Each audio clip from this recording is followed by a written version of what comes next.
सुल्तान अयूबी ने दोनों तहरीरें पढ़ीं और उस आदमी की तरफ देखा जो कब्रों पर फातिहा पढ़ रहा था। वो वज़ा और लिबास से आलिम फाजिल लगता था। सुल्तान अयूबी ने उसकी तरफ देखा तो उसने ज़रा झुक कर कहा, मैं इस गांव का इमाम हूँ। जहाँ कहीं पता चलता है कि शहीद की कब्र है, वहाँ चला जाता हूँ और फातिहा पढ़ता हूँ। मेरा ये अकीदा है कि जिस जगह शहीद के खून का कतरा गिरता है वो जगह मस्जिद जितनी मुक़द्दस हो जाती है। मैं लोगों को यही बताता हूँ कि मुजाहिद वो अजीम शख्सियत है जिसके घोड़े के समों की उड़ाई हुई गर्द का एहतराम खुदा ने भी किया है और जिहाद फ़ी सबीलिल्लाह को खुदाए जुल जलाल ने अफजल इबादत कहा है। मगर अल्लाह के नाम पर जाने कुर्बान करने वाले ऐसे ही गुमनाम लोग होते हैं जिनकी कब्रें आप देख रहे हैं। तारीख़ में उनका नाम नहीं, मेरा नाम आएगा, मगर मुझे अज़मत देने वाले ये लोग थे। उसने अपने सालारों की तरफ देखा और कब्रों की दोनों तख्तियों की तहरीरों पर हाथ फेर कर कहा, ये अल्फाज लाल रंग में उंगली डबोकर लिखे गए हैं। लिखने वाला एक ही आदमी मालूम होता है। लाल रंग नहीं सुल्तान मोहतरम, छापा मारों के सालार सारे मिस्री ने कहा, ये खून है। उमर अल ममलूक की कब्र की तख्ती नसर अल ममलूक में अपने खून से लिखी थी और उसने अपने ही खून से अपनी कब्र की भी तख्ती लिखी और शहीद हो गया। हमें 16-17 दिन गुजरे। रात को दरिया में हमने एक बहुत बड़ी कश्ती पकड़ी थी जिसमें दुश्मन के छापा मारों के लिए रसद जा रही थी। आपको इसकी इत्तला दी गई थी। ये कश्ती हमारे 8 छापा मारों ने पकड़ी थी। इनमें से ये 4 शहीद हो गए थे। हमें पहले इत्तला मिल गई थी कि एक बड़ी कश्ती रात को गुजरेगी जिसमें दुश्मन की रसद और असलहा होगा। मैंने अपने 8 छापा मार भेजे। ये एक छोटी सी कश्ती में थे। आधी रात दूसरे किनारे के साथ साथ वो कश्ती जा रही थी। हमें इत्तला मिली थी कि इसमें 40-50 आदमी होंगे, लेकिन हमारे छापा मारों की कश्ती उसके करीब गई तो इसमें कमोबेश 20 आदमी थे। इससे पहले कि हमारे छापा मार दुश्मन की कश्ती में कूद जाते, दुश्मन के आदमी जो तलवारों से मुसल्ला थे हमारी कश्ती में कूद आए। हमारे ये छापा मार दरियाई छापों का तजर्बा रखते थे।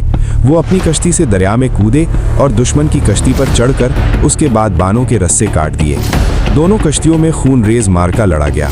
हमारे छापा मारों ने बड़ी कश्ती से अपनी कश्ती पर तीर फेंके जिसमें दुश्मन के आदमी थे। बहरहाल हमारे जानबाज अक्ल और दावपेच से मार्का लड़कर दोनों कश्तियां ले आए। दुश्मन के आदमी जो मरे नहीं थे दरिया में कूदकर दूसरे किनारे पर चले गए।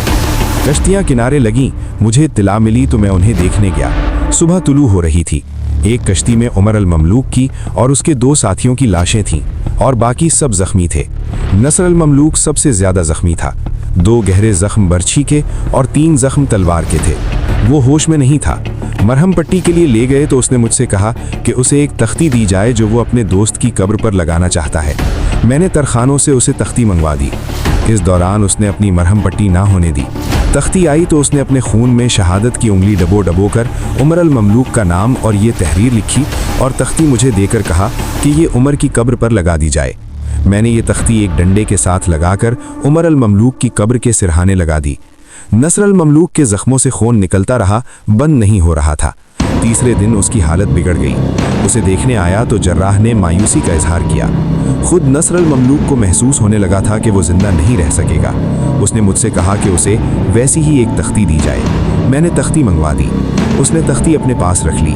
रात को मुझे इत्तला मिली कि नसर शहीद हो गया है। मैं गया तो उसके एक जख्मी साथी ने तख्ती मुझे दी और बताया कि नसर ने अपने एक जख्म से पट्टी खोली थी। खून निकल रहा था। उसने अपने खून में उंगली डबो कर ये तहरीर लिखी, नसर अल ममलूक, अल्लाह मेरी शहादत कबूल करे। उसके साथी ने बताया कि नसर ने कहा था कि उसे अपने दोस्त उमर अल ममलूक के पहलू में दफन किया जाए। इस तरह ये दोनों तख्तियाँ एक ही शहीद के खून से लिखी गई हैं। ये दोनों ममलूक थे मोहतरम इमाम। सुल्तान अयूबी ने इमाम से कहा, आप जानते होंगे कि ममलूक किस नस्ल से हैं। ये उन गुलामों की नस्ल से हैं जिन्हें आज़ाद कर दिया गया था। हमारे रसूल अकरम सल्लल्लाहु अलैहि वसल्लम ने गुलामी को ममनू करार दिया और फरमाया था कि इंसान इंसान का गुलाम नहीं हो सकता। ज़रा देखो इन गुलामों ने कैसा कारनामा कर दिखाया है। ये आज थे लेकिन 20 आदमियों से इतनी बड़ी कश्ती छीन कर ले आए हैं। मुझे अपनी फ़ौज में ममलूकों और तुर्कों पर जितना भरोसा है और किसी पर नहीं। अब इंसान फिर इंसान का गुलाम बनता जा रहा है। इमाम ने कहा, हुक्मरानी हासिल करने के जतन इसीलिए किए जाते हैं कि इंसानों को गुलाम बनाया जाए, लेकिन इंसान समझता नहीं कि तख्तो ताज किसी के साथ कभी वफा नहीं की। फ़िरौन भी मिट्टी में मिल गए। खुदा ने हर उस इंसान को इबरतनाक सज़ा दी है जिसने तख्तो ताज से प्यार किया, और हर उस इंसान का खून बहाया जिससे उसे अपनी बादशाही के लिए ख़तरे की बू आई। सुल्तान अयूबी के मुहाफिज दस्ते का कमांडर एक आदमी को साथ लिए आ रहा था। उस आदमी की हालत बता रही थी कि बड़े लंबे सफर से आया है। कमांडर ने करीब आकर कहा, काहिरा से कासिद आया। क्या खबर लाए हो? सुल्तान अयूबी ने उससे पूछा। खबर अच्छी नहीं, कासिद ने कहा और कमरबंद से एक कागज़ निकालकर सुल्तान अयूबी को दिया। सुल्तान अयूबी अपने खेमे को चल पड़ा। खेमे में बैठकर उस पैगाम को खोला तो ये उसके जासूसी और सुराग रसानी के सरबराह अली बिन सुफियान के हाथ का लिखा हुआ था। लिखा था, हमारा सबसे ज़्यादा दीनदार और दिलेर नायब सालार हबीबुल कुद्दूस 10 दिनों से लापता है। सलीबियों की तखरीबकारी ज़ोरों पर है। हम यहाँ ज़ेरे ज़मीन दोज़ख जंग लड़ रहे हैं। ईमान फरोशों की तादाद में इजाफ़ा होता जा रहा है। इस मसले पर आपको परेशान होने की ज़रूरत नहीं। हम दुश्मन को कामयाब नहीं होने देंगे। परेशानी हबीबुल कुद्दूस ने पैदा कर दी है। उसका कोई सुराग नहीं मिल रहा। उसका सिर्फ लापता हो जाना परेशान कुन नहीं, हम एक और ख़तरा महसूस कर रहे हैं। आपको मालूम है कि हबीबुल कुद्दूस के मातहत जितने दस्ते हैं वो उनमें इतना हरदिल अजीज़ है कि सिपाही उसके इशारे पर जाने कुर्बान करते हैं। अगर वो खुद दुश्मन से जा मिला है तो ये ख़तरा है कि वो अपने दस्तों को जो उसके ज़ेरे असर हैं सल्तनत के ख़िलाफ़ बगावत पर आमादा कर सकता है। मैं उसे तलाश करने की कोशिशों से दस्तबरदार या मायूस नहीं हुआ।